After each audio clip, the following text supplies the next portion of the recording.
And welcome to another episode of Giving a Hoot. Season 4, episode 2. Yeah. Yeah. I just wasn't on one. Yeah. Episode 136 otherwise. But anyways, I'm Luke. That's Ryan. Yeah, we had a game. A game did happen. There was snow. I shoveled a fair bit of the field. Made a Twitter video from the team showing you shoveling said snow. You can see my glorious ass shoveling snow on that. You can tell you've been working out. Yeah, I mean, working those glutes, man. Working those glutes. Squats. Speaking of working out, the game, not so much.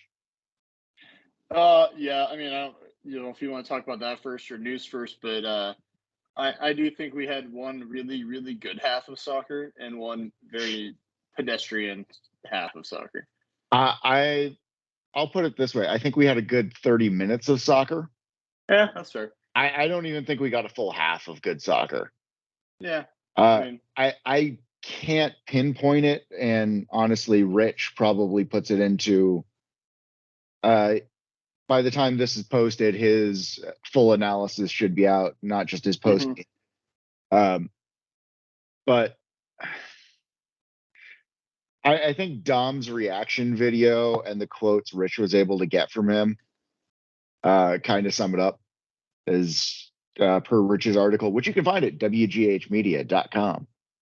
Is that wghmedia.com? wghmedia.com. Yeah, I think the first half was pretty good. I think when we got to the second half, we struggled maybe a little bit to create any meaningful opportunities, and I think that was kind of where we fell short. I think we struggled a little bit to get effective pressure on the board, as well as in the second half, so that's something we'll have to address.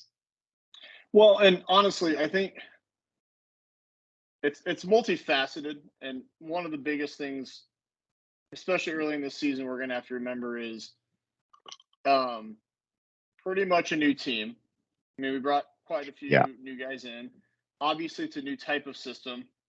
And you just have a lot of guys that haven't played together before. And when your brand new coach is saying things like that. Yeah. And honestly, I think those 30 minutes you're talking about that were really, really good in the first half, I think the reason that things fell off is because they were running like crazy for those 30 really good minutes, and I think guys got tired. And it's not to be unexpected in late March, your first match. You've had a few preseason. You're still learning each other. But when it looked good, it looked really damn good. I mean, we had guys, our fullbacks that were switching off with our wings. Dion was playing defense from time to time, and then he'd switch back up and push forward. Same was happening on the other side with Muller and Luis. I mean, there was a lot of fluidity with it. I think there were times where our center backs forgot they were center backs. Maybe not Junior so much, but definitely a high press. Yeah. Like in a way we haven't really seen before. I don't think our defense is going to be as reliable as it has been in the past, just based on the style of play, not necessarily the quality of player. I mean, there were times when Junior would push up and Connor was falling back to play center back, which I don't hate completely, but it's weird. So I liked our defense. This is our first time seeing them out there, seeing them go. Personally, I would have liked to have seen Shaft start, and we talked a little bit about this at the end of the game. Would have liked to have seen Shaft start over Dion. I think he would have brought more of a dynamic approach in that first half and into the second half. Yeah. Whereas Dion's fitness is not in question. Dion's ability to play 90, I think has always kind of been, well, not necessarily he could play 90, but at the position he's playing, the demands that are made of that, putting a 20, how old is Chef? 23, 24? Yeah, 23, something like that. Yeah. Yeah. Putting a 23-year-old in that Much position younger guy versus a guy my age, like it's gonna do better. I also just think that this is what Peter talked to you and I about, that Yeah. there's, their goal is to have 2 starters at every position. And for all we know, Shaft had a rough week of practice. Shaft had something that he was trying to get over, so they wanted to run him out there right away. Dion maybe was showing more out there, was understanding what Dom needed more. So, I mean, I think we're going to see a lot of fluidity with what they're doing and what they want to do with the lineup. I mean, I think we were all shocked that Dos Santos didn't start. Now, I think I liked him being out there late because he was a menace when he was out there and he didn't have to do a whole lot. And man, is it nice to have a really tall center forward that can win headers and just win the ball and box guys out. Like, we haven't had somebody like that. So I understand why Dos Santos didn't start, considering he arrived so late, still trying to get a mesh in. Right. Did like to see him get some playing time. Mm-hmm. The one major difference this game that I noticed compared to previous years is we're a tall team. Like, these are tall guys. JP looks short out there, and that's saying something. I mean, JP's 6'1".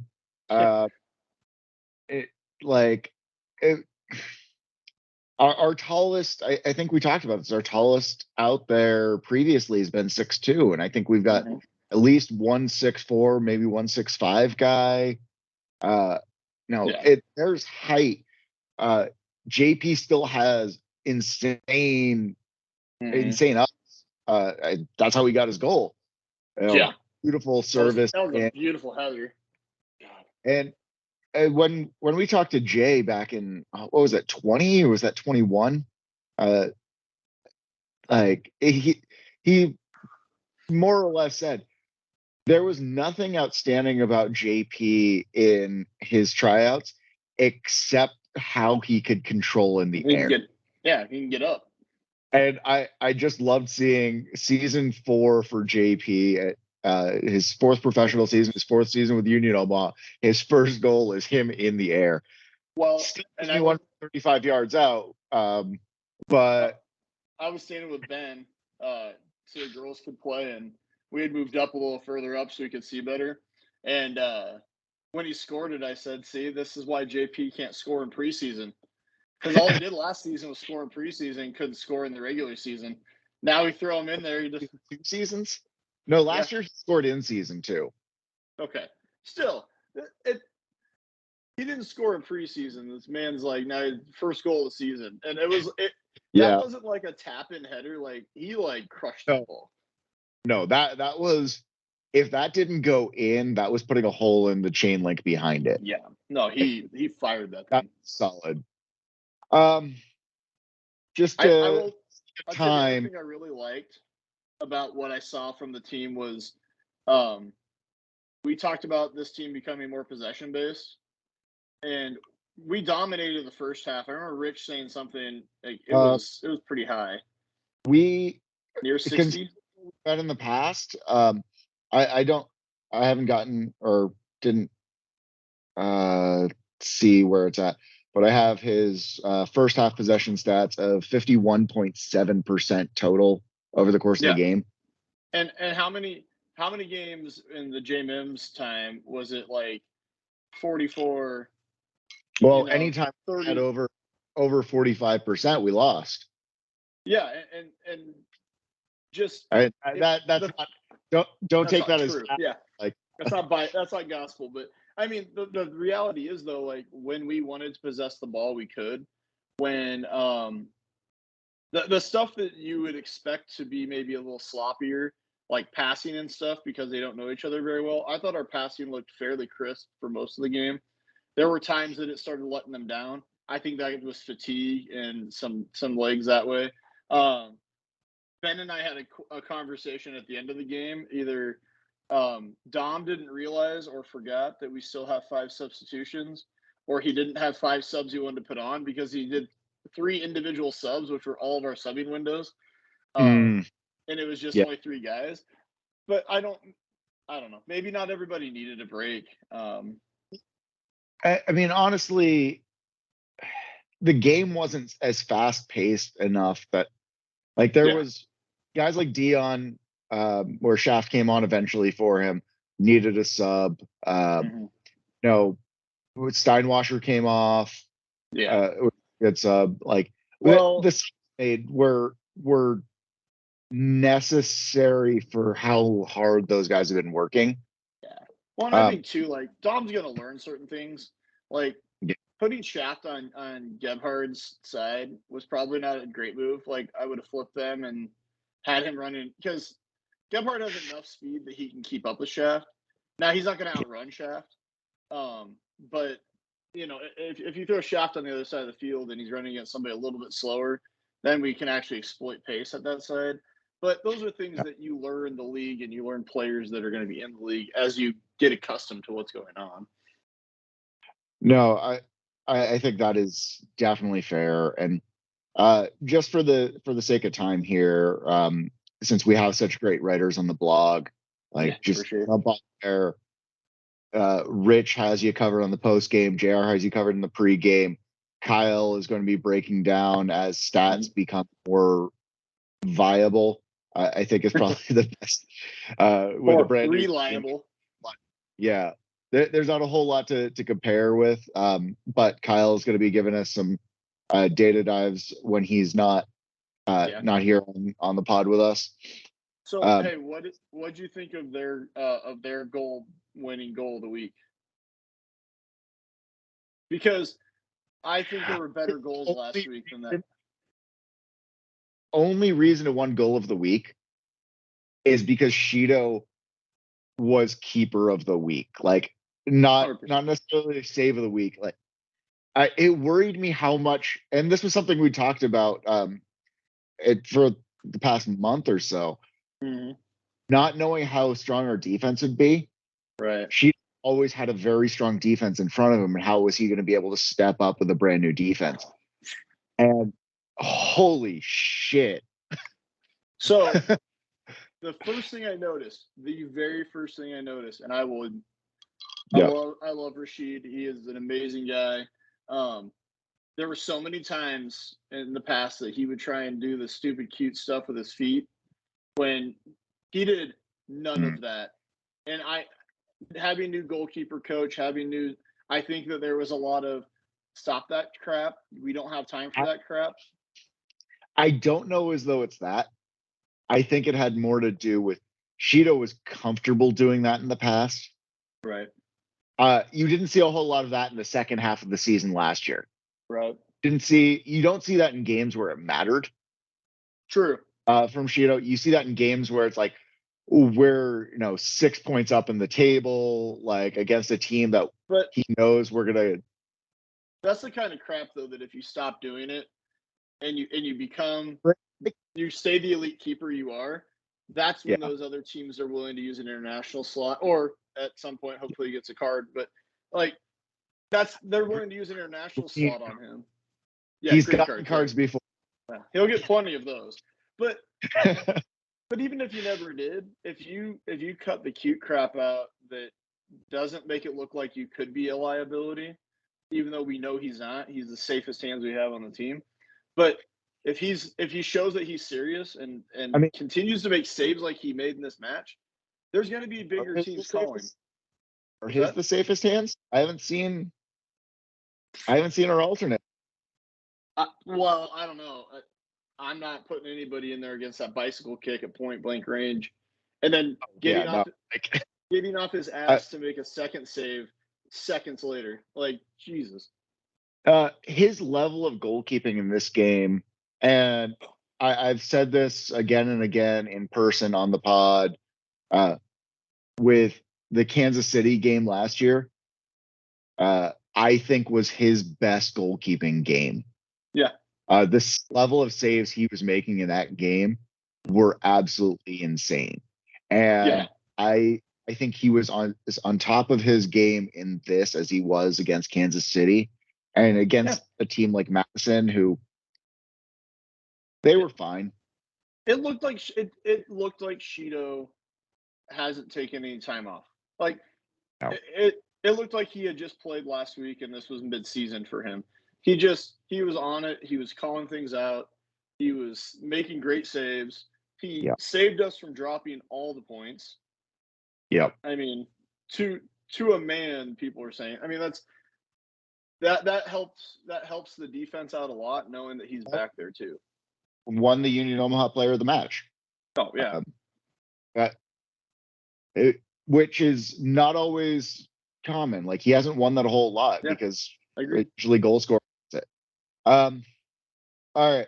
One last question for the Madison game. So since we do have to hit the news and then jump into the next game. One thing you would have changed about this game. It could be anything.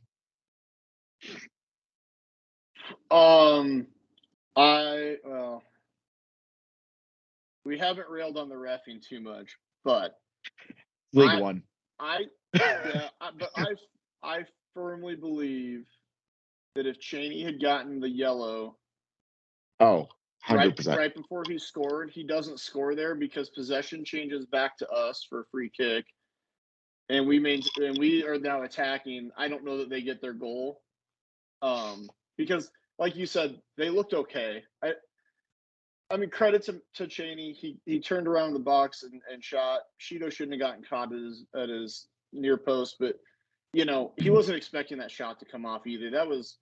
That's not skill you normally see at this level. But there were a few really egregious things, and really on both. Like there was a few times I thought for sure Junior was going to be gone, like almost starting fights with Cheney. That this ref. Like I looked at Ben and I said, I was about to start a fight with Cheney. Well, and I said to Ben when we were watching, I said, this feels like a rivalry, a derby match, more so than it usually does. I know it's not right, but it felt like one. The players made it feel like it. But the crazy part is the majority of these guys have never played against each other for these teams before. Yeah. And the nicest guy in their team used to play for us. Like, I don't know what to do. Let's not talk about Jake right now. No, but he was on the edge of losing control of that game, and I think the coaching staffs both. I will give credit to Madison's staff, and I'll give credit to our staff. I think they both did a pretty good job of trying to cool tempers on both sides. I was shocked that no one took Cheney out at some point and just took the red. I think JP was close at a couple times. Like, I'm glad to see his temper's kind of calmed, but it also hasn't. His temper is tempered. Also, from now forward, when we talk about Dolabella, it's Dolabella. Because that's all I did up there. That's all we did. Every time he touched the ball, too, he looked fun. I can't wait to see him unleashed. I feel he's Brazilian, but we do have two players who do this too. We need more mustaches on the team. It doesn't matter that he's Brazilian because it doesn't sound like a Brazilian name, and it's amazing. But I really like that kid. I'm excited to see what he can do. Oh my god! I was very happy for his sub on. I thought he brought a lot of solid energy. Though we already touched on what I would have changed. I would have swapped Dion and Shaft, given Shaft the majority of the game, throw Dion, because Dion has proven in the past how good he can be as a late sub. Sure. And I think the last 30 minutes subbing on somebody with not starting your veterans per se, but like throwing on a guy who's been with the team for a while and can bring that on rather than Shaft, who he's been with the team, but he's not as seasoned as Dion. I think that would have changed a lot there. Yeah, I think All right, let's jump into news. Season started. What? No. Yep. We just covered that. Open Cup tickets. Buy them. April 5th, 6 p.m. Yeah, I won't be there, but go for it. Yay. I rescheduled a flight so I could make that game. That's fair. It's too early in the year to be going to Wednesday night matches, so yeah, I'll be teaching third graders about Catholicism instead. Those Catholics. Yeah, and it's Easter week, so you can't really skip it out. There it is. Watch parties for this Saturday. We have Benson HC Hooligans Club, Hooligans Charter. I don't. I forget their name. Sorry. St. Andrews. Sounds like the Corner Kick is going to be not hosting, but they will be showing every match. Showing matches, yeah. Corner Kick Dodge. And that Parliament will be having their watch parties for the most part of the season. It sounds like they have a few outliers. Yeah. That'll be in there. But those will be at Cross Train and Millwork. Yeah, and that one they don't do food, so if you want food, you either have to bring it yourself or hope that there's a. Well, they don't do food yet, but there's a pizzeria opening in the same building. Coneflowers opening next week. If you're going Saturday, right? Saturday. I'm excited because there's finally a watch party that's like within 5 miles of me. That's fair. But if you're going, those places won't be open necessarily. So just if you want food, bring food. Yep. Yeah, for sure. And we get yummy beers. Options on the way there. Hell yeah. All right. It's a cool area too. Great area. Skate park across the way. Theoretically a stadium and a mini pitch in the near vicinity. Maybe not a stadium, maybe not a mini pitch, but theoretically there's space for them. What's a stadium? It's what we have out in Sarpy County. All right. That's where they play cricket. Up to this next game, going up against expansion side, the School of One Knox. Yeah, that's a really hard knock, apparently. Ooh. That's my dad joke for the day. With G Claudio and bro just killing the ball. Honestly, if you want to find out more about G, we interviewed him last season. Fantastic dude. Yeah. Really hope he does well in every game except this one and every game he plays against Omaha. We talked about him as a potential coming back, and I saw this as very much a growth for him. So JR has a preview that will be coming out on the blog on Friday. What's that, March 30th? Is this month with 31 days? It is. Last all right. Month, baby. Good for that. They've had 2 games under their belt so far. They beat Lexington. That was a 2-1 game. Yeah, but that game was wild. Yeah. A lot happened in that match. Yeah, like that was, for being a rivalry game. And the first game they played, and it was a rivalry game. We were told, kick a ball first before you could declare a rivalry. But I'm not that guy. Yeah, no, their teams went straight into it, 100% behind it. They have a whiskey trade, who wins the series. Oh, yeah. Like it's a solid thing going on there.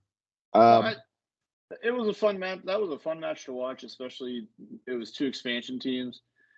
That was one of those matches where you would hope for a draw because you don't want to see either team start their entire club legacy with a loss. But it was a fun match, and I think Knox is a pretty formidable team. They're not going to be big Oh, no, slouches. I guess that was been their only match so far. They had off week last week. I think the other Uh, match, or when Gabe had like the banger or whatever they posted, I think that was a friendly, wasn't it? it was a friendly or something, or like a in Yeah. practice. Like, you know, um, they're a solid side. They've done some Yep. very good recruiting. They've got a great community backing.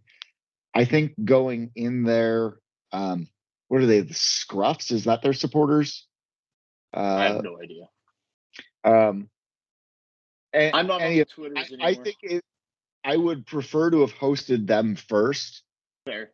before going in, because I think that's going to be a very hostile environment, Sure. and I'm excited for an expansion side having the ability to do that, Mm-hmm. but at the same time, I want us to win. I want us Yeah, to I win mean, a lot. I think So many points, so many goals. for this, compare a lot to 2020 for last year too, but where I hope this is like 2020 is as this team figures each other out. So the thing about 2020 that we were ended up being able to catch up and get to second place was because at the beginning of the season we didn't lose games. We weren't Mm, winning a whole lot, but we were getting draws, we were getting points, and so as we were gaining points, we weren't. Yes, we were dropping two, but you weren't dropping all three. And with a newer team, a new coaching staff, going on your first road trip, if you can come away with a point out of that match early on in the season, that could be as we've seen in this league, 1 point can be very vital for your standings in the playoffs. It can be really vital for what happens at the end of the season, and that's you're going to an environment that none of our guys know what to expect from. You know, we have guys that have played in Madison, we have guys that have played in Greenville, have played in some of those places. Knoxville's not a place these guys have ever been to before. Maybe outside of college, maybe some of the college yeah. guys played there somewhere there, but if you can go into a crowd that's going to be pretty amped up to play perennially one of the better teams in this league since they've joined it, we're still one of those teams that people want to take a shot at. And being the new kid on the block, you're going to want to take a shot at a team that's won a championship, and you can ride that way. You beat Union Omaha in your second game ever at home. That's a feather in your cap and something they could ride that on for a while. I could see their fans even being excited to get a draw against us if it's a good match and both teams play well. Well, where do we think we're going to see starting lineup? Because I think that is very much going to determine whether Dom thought this past game starting lineup needs tweaks, or if he thinks that. And granted, it's going to be a busy week. You've got Knox on the road, then back home, then back on the road to California. Like we've got a very busy week, so there's conservation of players in mind. And that middle week game is against El Paso, which is I was thinking that too. I mean, I think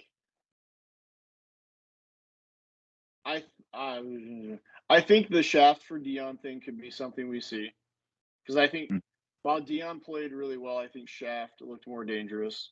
I think if Joe is fit and is ready to go, I think Joe has a chance of starting so he can get some game time before an Open Cup match.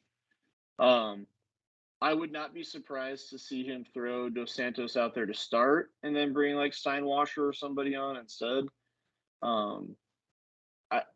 The hard part is if this was Jay, right? Like I would know. This is Jay. It'd be a 4-4-2, and no fanciness, no diamond in there, and we would be the same guys all three games. And yeah, that's true. And I guess which helped with predictability of being able to guess the lineup. We don't know. One, we don't have any past of what Dom's done as a head coach to be able to look back and go, okay, he experiments a lot, or he likes to find his 11 and he sticks with that 11 with a few tweaks. So I think we're going to need to see. This stretch is really good for us to see how is he going to handle a congested part of the schedule, because you have to rotate. And if we truly have 2 starters in every position, then this is a chance to show us you have 2 starters in every position. If you start Dion on the weekend, then I hope you're starting Shaft then on Wednesday.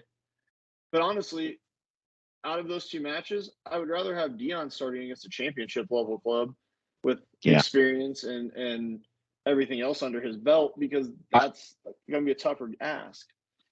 I'd like to see Shaft play 60 minutes at least on Saturday. Dion come on, keep him fresh, keep him integrated with the squad. Just looking compared to where we were at against Madison. I liked Lexi and Junior as center backs. That's a good center back pairing. It's a good pairing.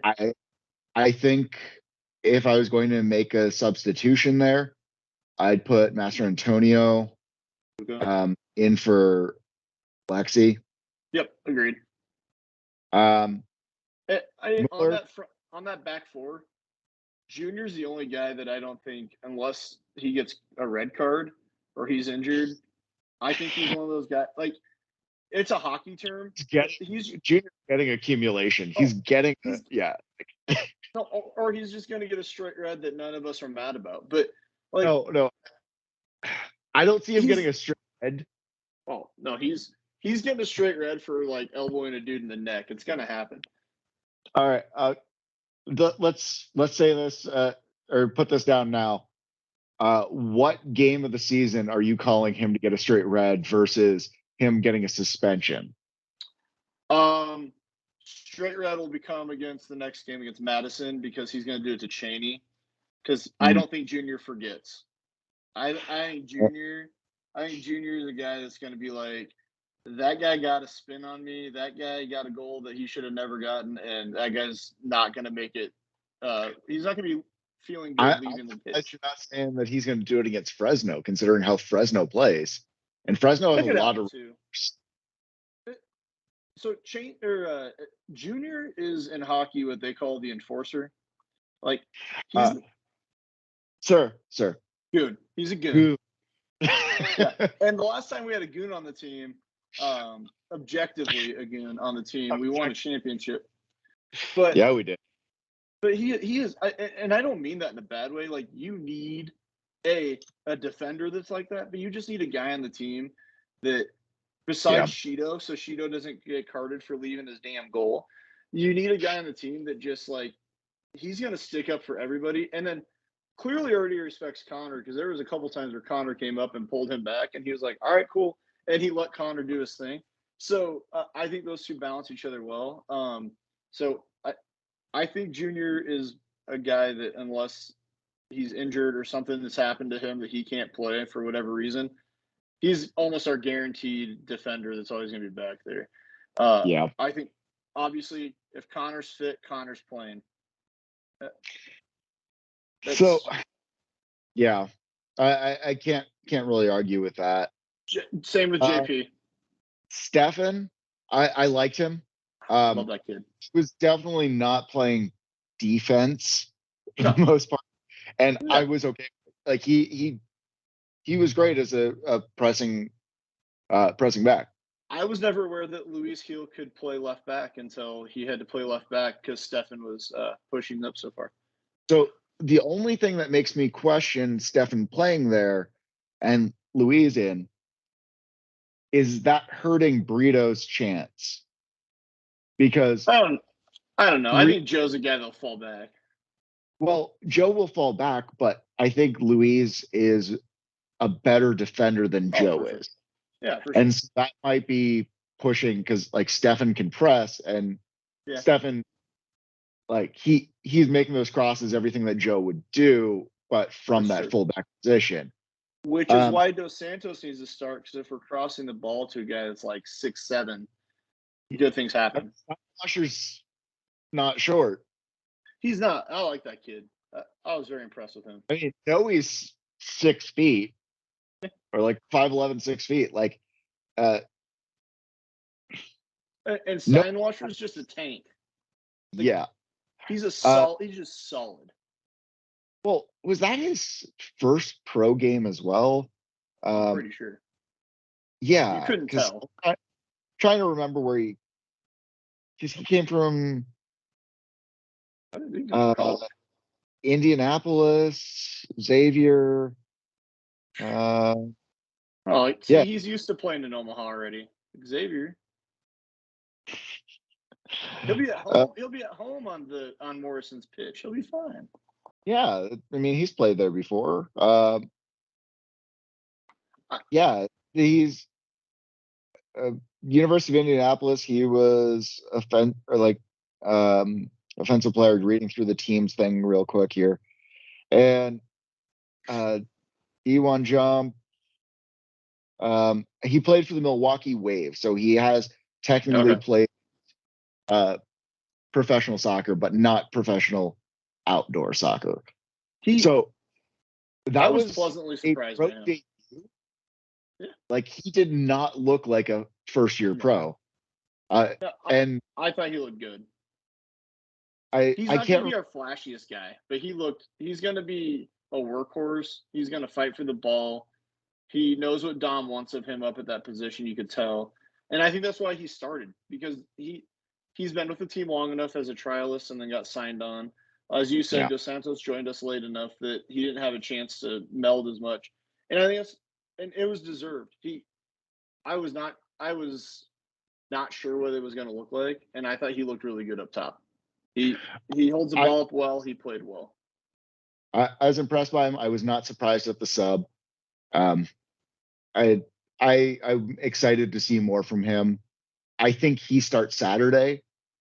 Again, either he or Noe starts Saturday. I think Dos Santos also starts Saturday, but gets up early. Save him for Wednesday. I like the Steinwasser Dos Santos exchange though, because it's kind of two big workhorse guys against the faster poacher. And Noe is going to thrive off of guys being up there that can hold the ball up and do those things for him. I think Dos Santos probably plays in the U.S. Open Cup match because it's a championship team, and that experience against championship teams is going to be valuable in that match. Yeah. For changes for this Saturday, my lineup I'm going to throw out there: Shaft, Lexi, Junior, Mueller. That's the four I'd like to see back there. Yeah. I haven't seen enough from Luka or anything from Luka to prove otherwise, but I know that's going to happen this next week. If it doesn't happen this next week, I'm going to question all of the scouting we've done this year. And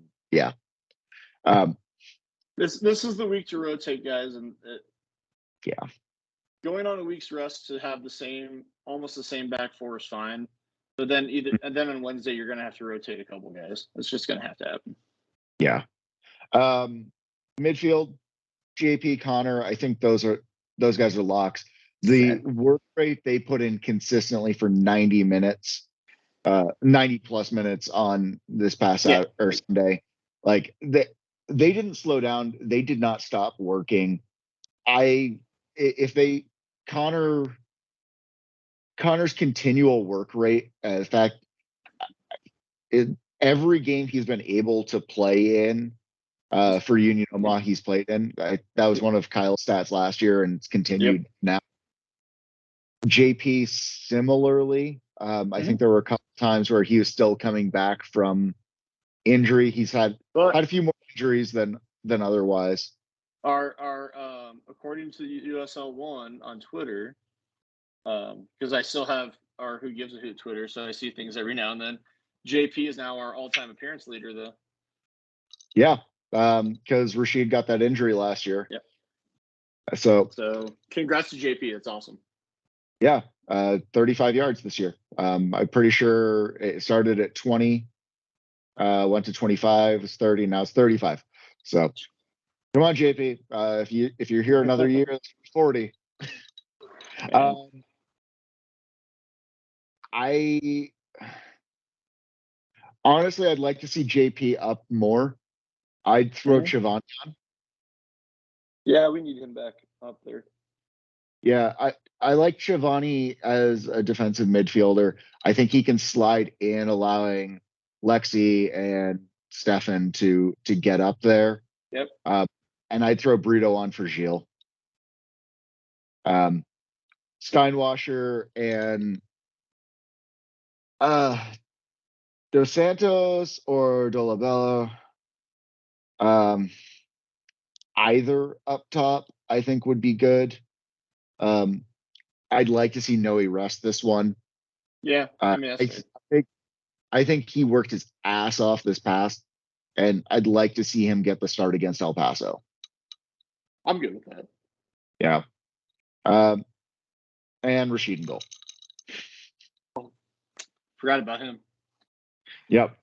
Well, I mean, we do have McGrain.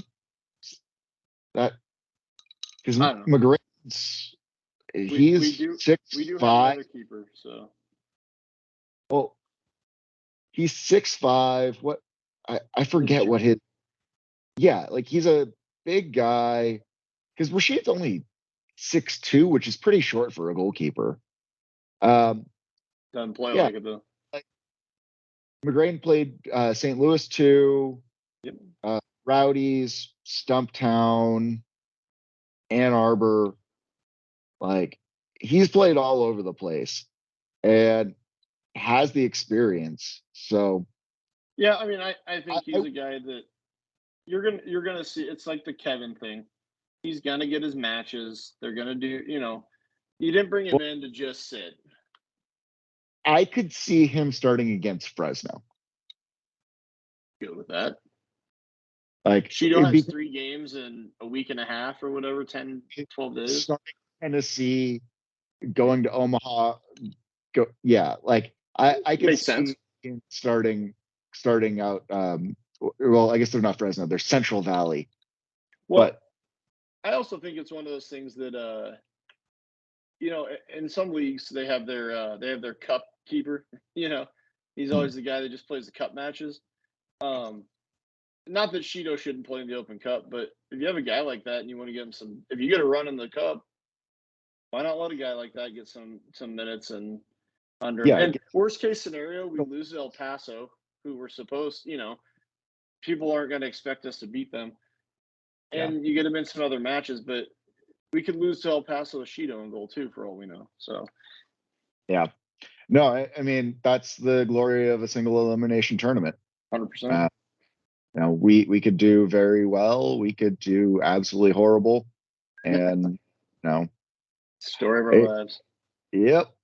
All right. Reminder: check out the blog. There's a lot of stuff on there. wgahmedia.com. Subscribe so we don't have to tweet it out. Yeah, subscribe because we're sometimes slow and at getting things out. Follow us on social, maybe not Facebook because we're bad at. We have a Facebook. I forget we have one. Yeah, we always forget we have a Facebook. Twitter, although if you make sure you follow us on Twitter because apparently that's changing and we're not going to get verified. Darn. Yeah. Thanks for nothing, Elon. Yeah, no. I'm not going to break into that. I got lots of opinions there. But no, make sure you're following us Twitter, subscribe to our various pods. Make sure you're following IAX as they do wonderful things throughout everything they do. And Instagram, we've actually been putting some stuff out on. We probably will be doing a bit of a live from a watch party this coming Saturday, getting some reactions. So feel free to check that out. And score prediction, Ryan. 1-0 Omaha. All right. 3-0 Omaha. Woo. I mean, that's just at this point that's my shtick. We'll but get it. I do think we get an Omaha win on this. I think our guys they finally have tape to look back on against a solid team, and Madison this year is a solid team. Oh yeah, Madison's gonna make some noise. We'll be okay. Yep.